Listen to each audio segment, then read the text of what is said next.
So in this lecture series, we'll continue our discussion with Maxwell equations in vacuum. So in the previous lecture, we discussed all about a dielectric and non-vacuum electrodynamics, but I want you to forget that. So we are only considering vacuum, no dielectric, nothing. Agreed? So remember Gauss law in vacuum. So what does Gauss law says? Gauss law says that if you have a particular closed surface, so consider I have a cube, and if I place a particular charge at the center of the cube, then number of flux line, you remember what flux line represent? Flux line represent the electric field lines, or they represent the direction in which the field acts, and also the number of flux line will be different for different charges. For example, for q charge, let me draw only 4 lines.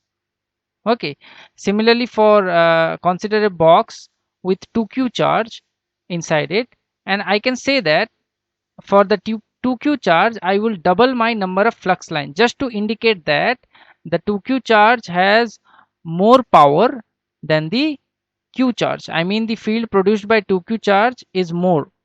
So as you can see, the number of flux lines passing through the same surface, so this cube and this cube is same. For the q, the number of flux line is less. For 2q, the number of flux line is more. So we can say that the number of flux line, what was the mathematical quantity that represented the number of flux line? It was integration E dot ds. So this was the mathematical quantity that represent the number of flux line. So this was quite, we have discussed in our lecture series on electrodynamics. So we have discussed very clearly why this mathematical quantity represents the flux lines. Agreed? Now this is directly proportional to, I mean the number of flux line is directly proportional to Q, and the Gauss law was written as the directly proportionality can be removed by using a constant. So number of flux line, by number of flux line I mean integration E dot ds. So number of flux line is equal to Q by epsilon naught. So epsilon naught can be said as a proportionality constant.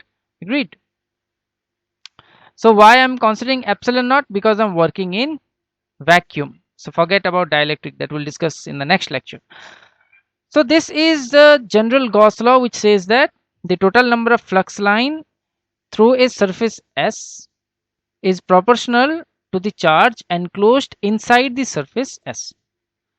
Now what Maxwell did? Now Maxwell did a plan. Maxwell thought that the equations written in terms of integrations are actually difficult to solve and manipulate. So he thought that let me convert this Gauss law, which is an integral law, into an equation that will be in the form of differentiation and all. So what Maxwell thought, Maxwell did convert the surface integral into volume integral. So remember we discussed about del dot E. So what was del dot E? Del dot E was flux per unit volume.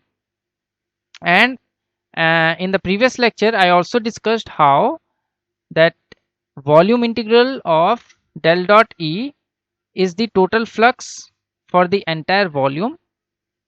Okay, is same as the surface integral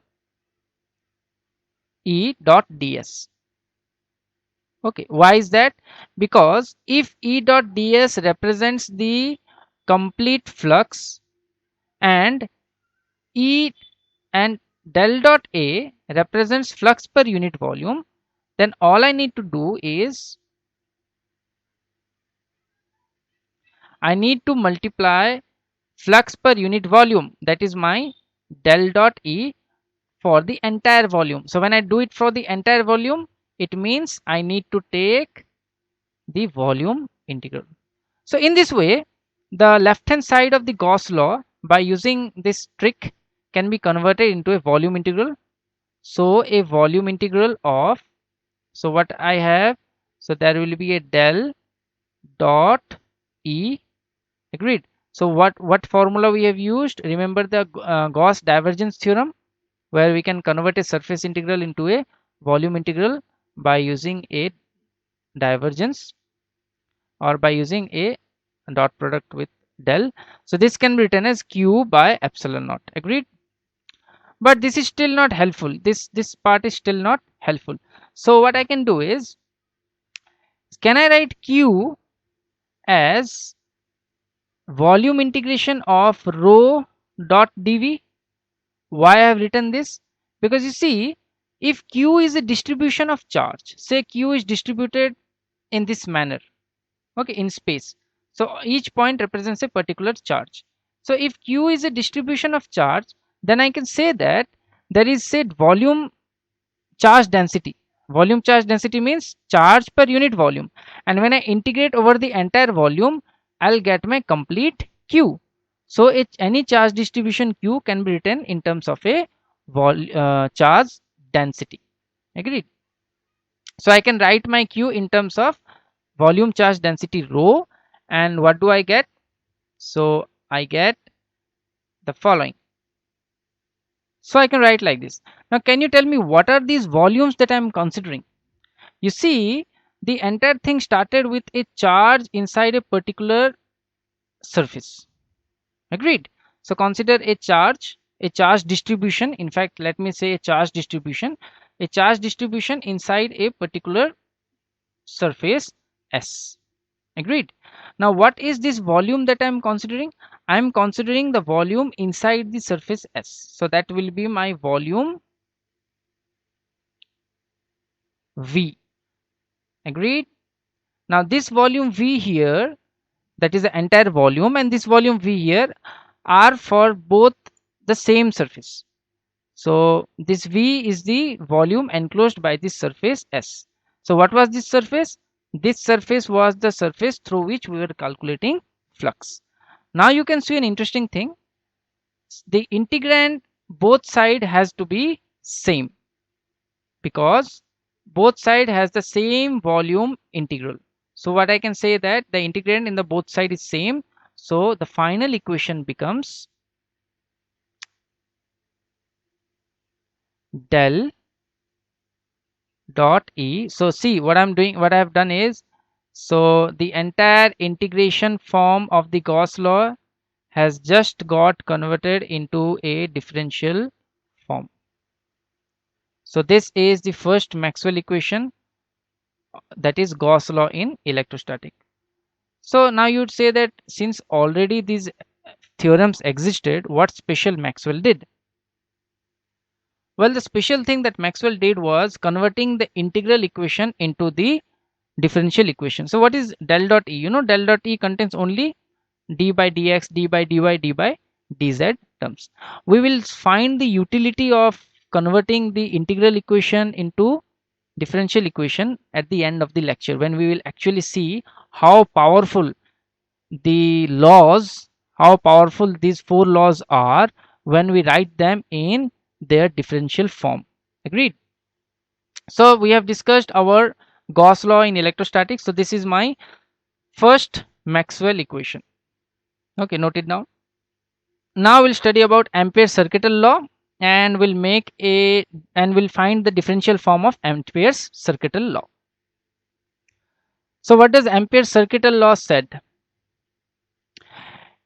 It says that if you have a wire, and if the wire carries a current I, then it will produce circular magnetic fields. What type of magnetic fields are produced by the straight current carrying wire? It produces circular fields.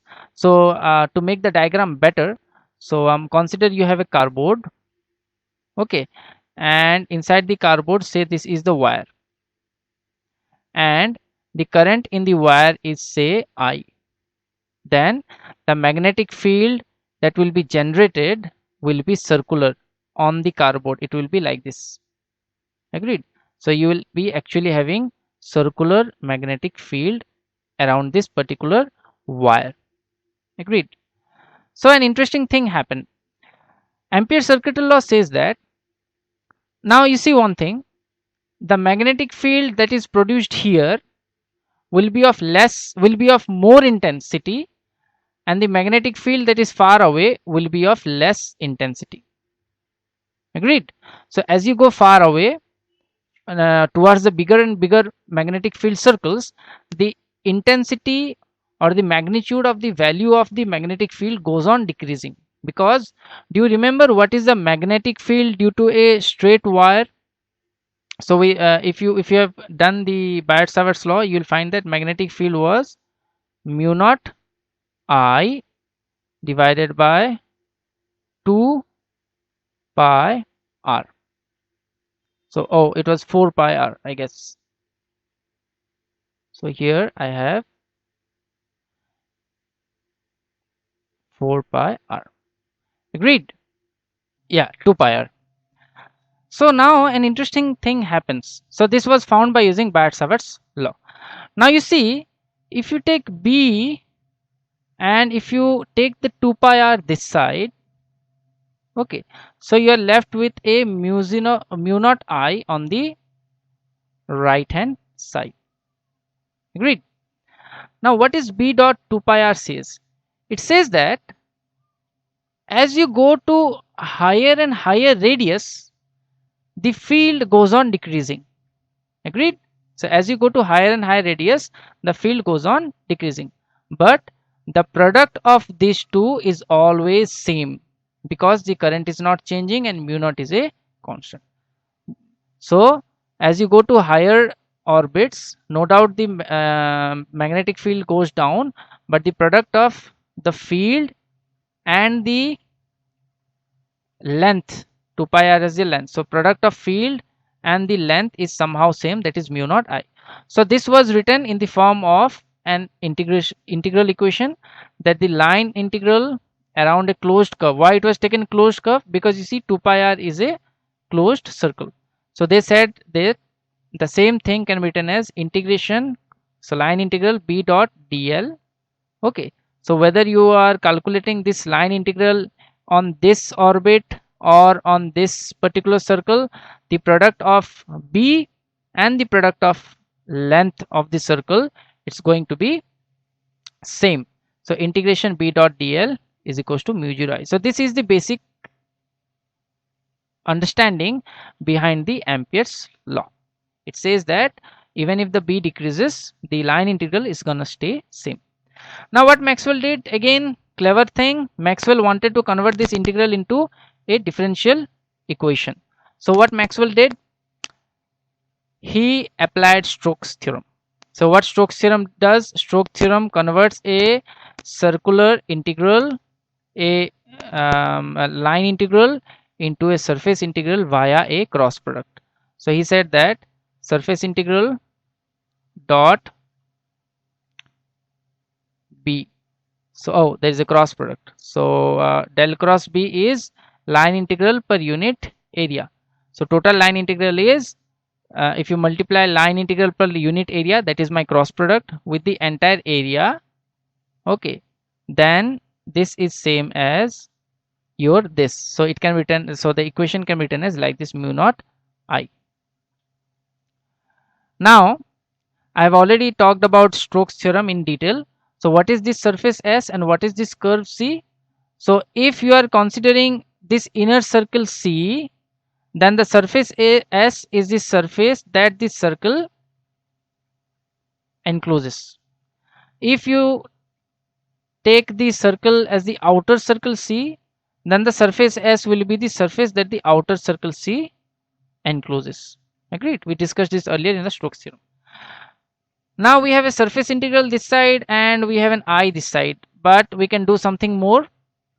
There is a definition of J. Now J is defined as current per unit area. This is the definition of J. So you can write I as an integral of a term J dot dA. So this will be, or I can write dot ds. So this is a surface integral where J is multiplied with area. So instead of writing current, so very cleverly what Maxwell did is he wrote I in terms of J.